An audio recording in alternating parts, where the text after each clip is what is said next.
My wife, Stella, sent an invitation to come and see us. Not a word of response. Sir Anthony Hopkins is arguably the greatest living actor. He can make us cry with a look or terrify us with a whisper. But behind the genius lies a chilling reality. He hasn't spoken to his only daughter, Abigail, in over 20 years. But did what I could. So that's it. No, 20 years the offer was made, but fine. Onwards. When asked in an interview if he has grandchildren, his answer stunned the world. He said, "I don't have a clue. People break up, families split, and you move on. I don't care one way or the other." Is he a monster? Or is there a hidden, painful reason for his detachment? Today, we uncover the silent tragedy of a man who mastered every role, except being a father. The Ghost in the Machine. To understand the silence between Anthony Hopkins and his daughter, you have to go back 80 years to a grey, industrial town in Wales. Anthony Hopkins wasn't born a sir. He was born a ghost. As a child, he was solitary, angry, and failing at everything. He didn't speak to other children. He sat in the back of the classroom, drawing on his papers, unable to focus. He was convinced he was stupid. His father, a tough, cold baker, didn't know what to do with him. He would look at his son with disappointment, fueling a rage inside Anthony that would burn for decades. For most of his life, Hopkins thought he was just broken. He thought he was defective.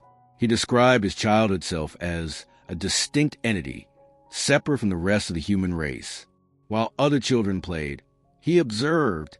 He watched how people moved, how they blinked, how they lied. It wasn't until he was in his 70s that a doctor finally gave him the answer that explained the void inside him. He was diagnosed with Asperger syndrome. He is on the high-functioning end of the Autism Spectrum. For Hopkins, this diagnosis was a missing key. It explained why he could memorize massive scripts in an hour, dissecting them with surgical precision, yet couldn't hold a simple, warm conversation at a dinner party. It explained his obsessive nature.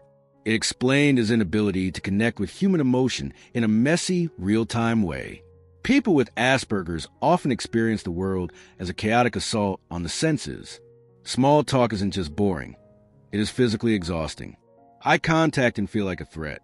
He later admitted, "I don't fit in. I never have. I am a loner by nature. I don't like people." But in the 1960s, no one knew what Asperger's was. So, when he felt overwhelmed by the noise of the world, he didn't go to therapy. He found a different way to cope. He found a monster: alcohol. He discovered that tequila made the anxiety go away. It made the social awkwardness vanish. It turned the volume of the world down. But it also turned him into a different person, a dangerous person. It was this toxic combination, undiagnosed autism and severe alcoholism, that would lead to the destruction of his first family. He became a man possessed. He wasn't just drinking to have fun. He was drinking to obliterate his own consciousness. He wanted to stop thinking. Those around him described a terrifying transformation. The quiet, shy boy from Wales would disappear, replaced by a raging, unpredictable force. He broke things. He screamed. He drove cars while blacked out. He would try to kill the part of himself that didn't fit in, but in the process, he was killing everything around him. The escape and the abandonment. In the late 1960s, Hopkins was a rising star in the British theater. He was being hailed as the next Laurence Olivier. He was the golden boy of the National Theater. But privately, he was self-destructing. He wasn't just a heavy drinker. He was a blackout drunk. There are terrifying stories from this era. He would wake up in random hotels in Arizona or on a park bench in France, with absolutely no memory of how he got there or what he had done for the past 3 days. He was living a Dr. Jekyll and Mr. Hyde existence. He was married to actress Petronella Barker. In 1968, they had a daughter, Abigail Hopkins. For most men, the birth of a child is a moment of profound connection, a moment where the universe shifts. For Hopkins, it was a moment of panic. The crying of the baby, the demands of domestic life, the emotional expectations of a wife. It was sensory overload for his neurodivergent brain. He felt suffocated. He looked at the baby and didn't feel love. He felt fear. He felt an overwhelming urge to escape. He didn't know how to be a father. He only knew how to run. When Abigail was just 14 months old, Hopkins walked out. He didn't just leave the house. He fled the country. He moved to America to chase Hollywood fame, leaving his wife and infant daughter behind in London. It was a brutal, selfish act, a survival instinct gone wrong. He later said, "I was a selfish ****starred. I was not a good husband or father. I could not handle the reality of it." Imagine the trauma for the child. Growing up with a father who is alive, famous, and adored by the world, but who chooses not to see you. For the next 20 years, the distance wasn't just geographic.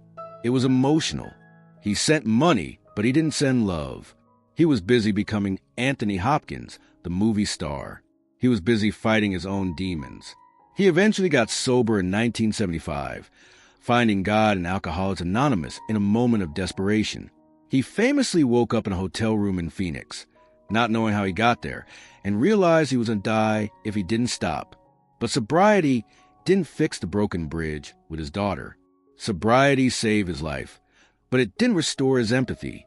Abigail grew up knowing her father was famous, seeing his face on huge billboards, watching him win awards on TV, but rarely seeing him in her living room. She struggled with her own demons, dropping out of university, battling drug addiction, and trying to make sense of why her father didn't want her. She carried the surname Hopkins like a curse. It opened doors, but it also reminded her of the man who wasn't there. She was a collateral damage of his genius. The Hannibal effect. In the 1990s, there was a brief glimmer of hope. Abigail, now a young woman, wanted to pursue an acting and music career. Hopkins, perhaps feeling a pang of guilt, tried to help. He arranged for her to have cameo roles in 2 of his movies, Shadowlands and The Remains of the Day. They were seen on red carpets together. They smiled for the cameras. The press wrote stories about a touching reconciliation. It looked like a happy ending. But behind the scenes, it was a disaster. Relationships require work. They require small talk, empathy, compromise, and consistency. For Hopkins, whose brain is wired for solitude, this forced intimacy was exhausting. He didn't know how to play dad. He didn't know how to do the small things. They argued. Old wounds reopened. Abigail reportedly blamed him for her difficult childhood. Hopkins reportedly felt she was too demanding and stuck in the past. He couldn't handle the emotional weight of her expectations. He shut down. The chemistry just wasn't there. The cord snapped again. This leads us to the role that defined him. Hannibal Lecter. When Hopkins played the cannibal in The Silence of the Lambs, he terrified the world. He won an Oscar with only 16 minutes of screen time. Why was he so good at it? Because he tapped into that cold, detached part of himself. He used his own ability to stare without blinking, to speak without emotion, to observe humans like insects. He famously said that when he played Hannibal, he just stood still and let the silence do the work. It is a chilling thought. The same traits that made him a bad father, the detachment, the lack of empathy, the icy logic, made him the perfect villain. He won an Oscar for being a monster, but in real life, that monstrosity was simply a lack of connection. In 2018, a journalist asked Hopkins a simple question about his daughter. Most celebrities would give a polite, PR-friendly answer. "We are private people," or "I wish her the best." Hopkins gave the brutal truth. "I don't know if I am a grandfather," he said. "People break up. Families split, and get on with your life. People make choices. I don't care one way or the other."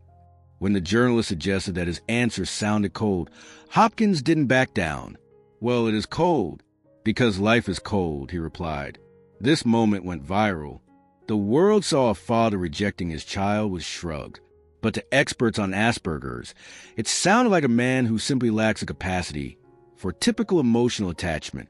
He views relationships logically, not sentimentally. If a relationship is painful or toxic, his logic tells him to cut it off, like a gangrenous limb. He doesn't see the value in pretending. He doesn't see the value in holding on to pain. He hasn't spoken to Abigail since. And at 88 years old, he has made it clear he has no intention of reaching out before he dies. The solitude of a genius. So, how does a man live with that kind of silence? The answer is, he prefers it. Today, Anthony Hopkins lives in Malibu with his third wife, Stella Royave. She is the only one who seems to have cracked the code of his personality. She knows that he needs to be alone. She doesn't force him to be social. She lets him be. Hopkins spends his days painting, playing the piano, and composing music. He has no friends. He famously said, "I have no friends, and I don't want any. I like to be alone. I don't like parties. I don't like small talk."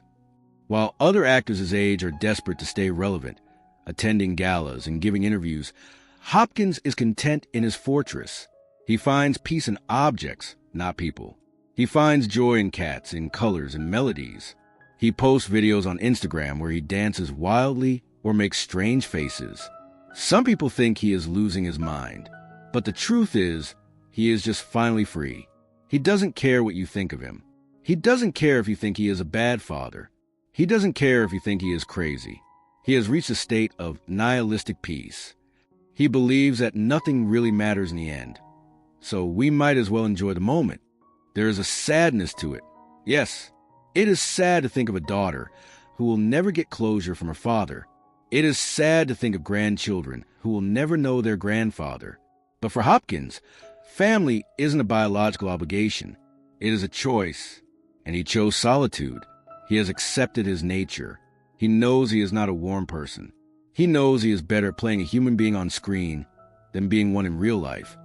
And in a strange way, that honesty is his final great performance. He refuses to apologize for who he is.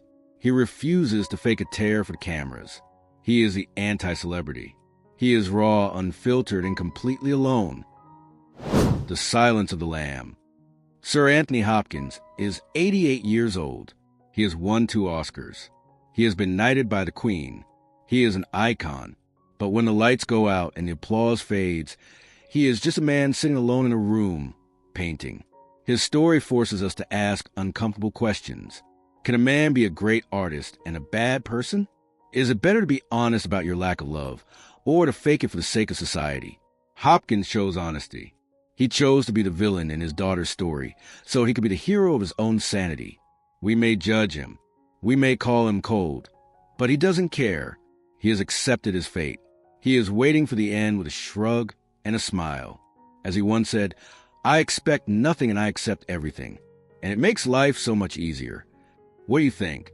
Is Anthony Hopkins justified in cutting off a toxic relationship, even with his own daughter? Or does a father owe his child love, no matter what? Let us know in the comment below. This is the story of the lonely genius. Thank you for watching.